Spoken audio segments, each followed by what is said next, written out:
Perkenalkan, nama saya Isna Nurlistiani dengan NIM 857899973 dari UPBCJ UT Surakarta. Hari ini saya akan melakukan praktikum di modul 7, yaitu tentang sifat cahaya. Tujuan dari praktikum ini yaitu untuk mengetahui sifat-sifat cahaya dan untuk mengetahui sifat bayangan yang dihasilkan oleh cermin datar, cermin cekung, dan cermin cembung.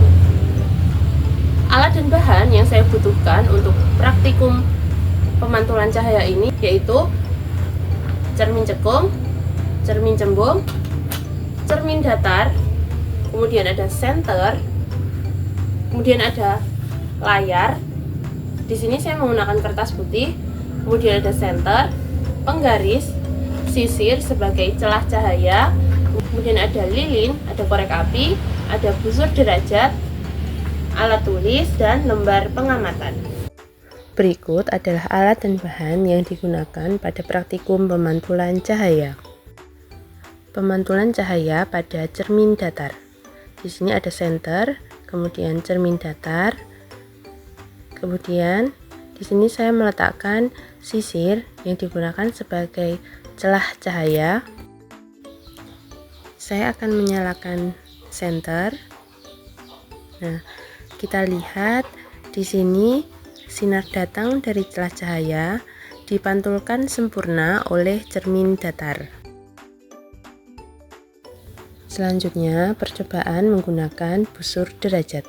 Berdasarkan hukum pemantulan, sudut datang atau I sama dengan besarnya sudut pantul atau R. Apabila sudut datangnya 90 derajat, maka sudut pantulnya juga 90 derajat. Apabila saya geser busur derajatnya, di mana sudut datangnya 80 derajat, maka sudut pantulnya juga 80 derajat. Kemudian apabila saya pindah sudut datangnya 40 derajat, maka sudut pantulnya atau R juga 40 derajat. Jadi apabila kita ukur, besarnya sudut datang atau I sama besar dengan sudut pantul atau R. Selanjutnya, mengamati bayangan benda di depan cermin datar. Di sini benda yang saya gunakan adalah lilin. Kita nyalakan lilinnya terlebih dahulu. Kemudian kita letakkan lilin di depan cermin datar.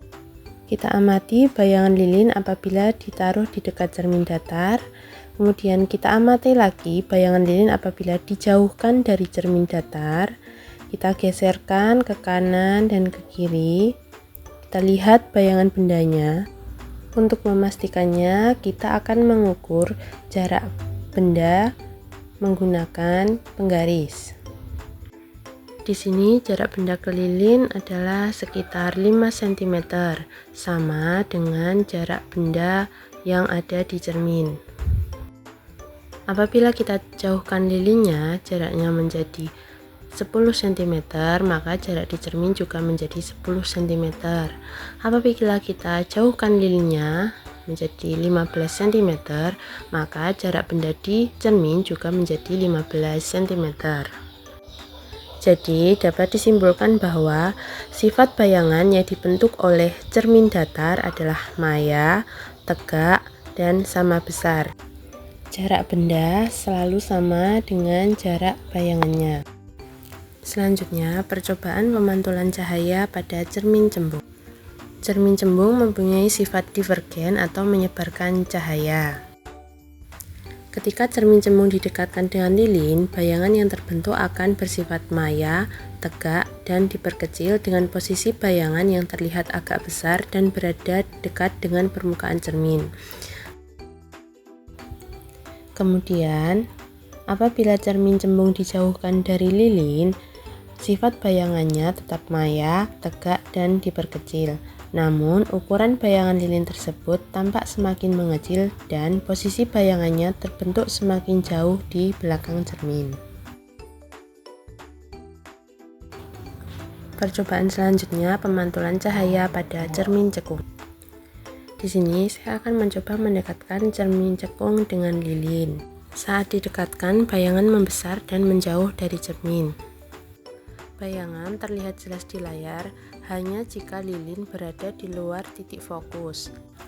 Saat dijauhkan, bayangan mengecil dan mendekat ke cermin namun tetap dalam posisi terbalik.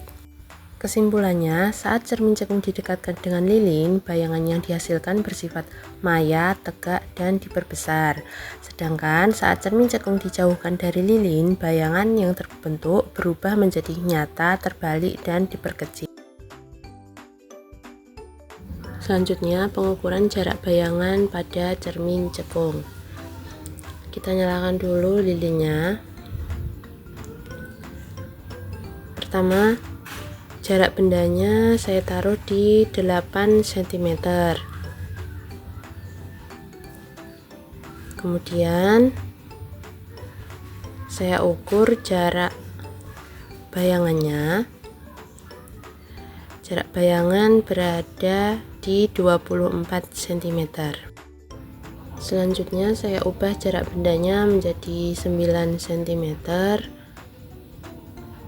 Nah, di sini sudah terlihat dan saya akan ukur jarak bayangannya yaitu berada di 18 cm.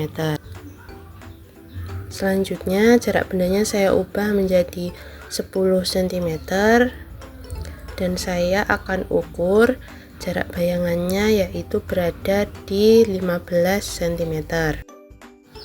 Selanjutnya jarak bendanya saya letakkan di 12 cm. Dan di sini terlihat jarak bayangannya juga berada di 12 cm.